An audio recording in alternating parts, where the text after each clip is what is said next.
Hey guys, welcome back to Annapurna kitchen. ఈరోజు మనం కందగడ్డ పులుసు ఎలా చేయాలో చూద్దాం. సో ముందుగా ఈ కందగడ్డని కట్ చేసేటప్పుడు కొంచెం జాగ్రత్తగా కట్ చేయండి, ఎందుకంటే అది జారిపోతూ ఉంటుంది. సో కొంచెం ఆయిల్ పోసుకొని మెల్లమెల్లగా కట్ చేసుకోండి. యాషింగ్ లాగా కూడా అవుతుంది. సో కొంచెం జాగ్రత్తగా చూసి కట్ చేసుకోండి. సో వన్స్ మీరు పీసెస్కి కట్ చేసుకోగానే ఒక గిన్నెలో ఒక 2 గ్లాసెస్ ఆఫ్ వాటర్ వేసుకుని ఆ పీసెస్ని అందులో వేసి దాంట్లోని ఉప్పు పసుపు కూడా వేసి కొంచెం చామగడ్డ మనం ఎలా అయితే ఉడకపెట్టుకుంటామో దాన్ని కూడా అలానే ఉడకపెట్టాలి.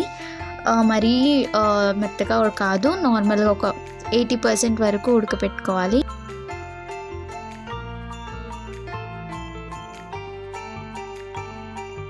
ఇప్పుడు ఇంకొక కడాయిలో 2 to 3 table spoon of oil వేసుకుని అది ఆయిల్ హీట్ కానీ అందులో మనం జీలకర్ర ఆవాలు శనగపప్పు వేసి మంచిగా వేయించుకోవాలి. దాని తర్వాత కట్ చేసి పెట్టుకున్న ఆనియన్స్ని వేసుకొని లైట్గా పింక్ కలర్లో అయ్యే వరకు కలుపుకోవాలి.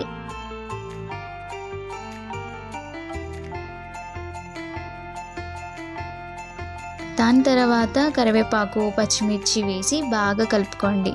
అల్లం వేసి మిక్స్ చేయండి. ఇలా ఉడుకుతున్నప్పుడు కొంచెం 1 టేబుల్ స్పూన్ ఆఫ్ పసుపు వేయండి. ఇప్పుడు ఇందులోనే మనం ఏదైతే ఉడికించి పెట్టుకుంటున్నామో పీసెస్ని, ఆ కందగడ్డ పీసెస్ని ఇందులో వేసి 5 మినిట్స్ మీడియం ఫ్లేమ్లో బాగా వేయించండి.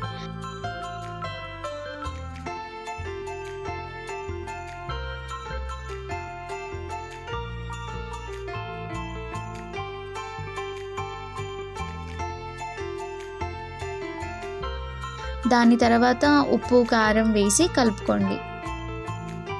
ఉప్పు కారం అన్నీ పీసెస్కి బాగా పడతాయి. ఇప్పుడు 1/2 కప్ ఆఫ్ టమాటోని వేయాలి. ఉడికినంత వరకు మూత పెట్టుకుందాం.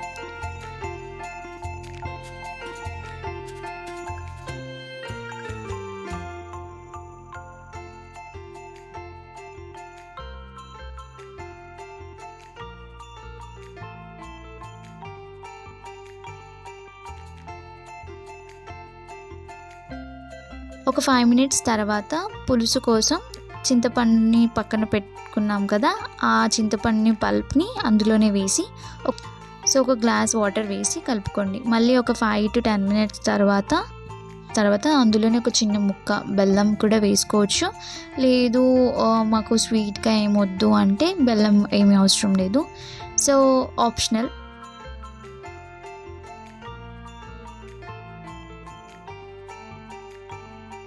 అందులోనే గరం మసాలా ఇంకా ధనియాల మసాలా వేసి మంచిగా కలుపుకొని ఒక 5 మినిట్స్ కాస్త మీడియం ఫ్లేమ్లో అలా పెట్టేసి స్టవ్ని ఆఫ్ చేసుకోవడం.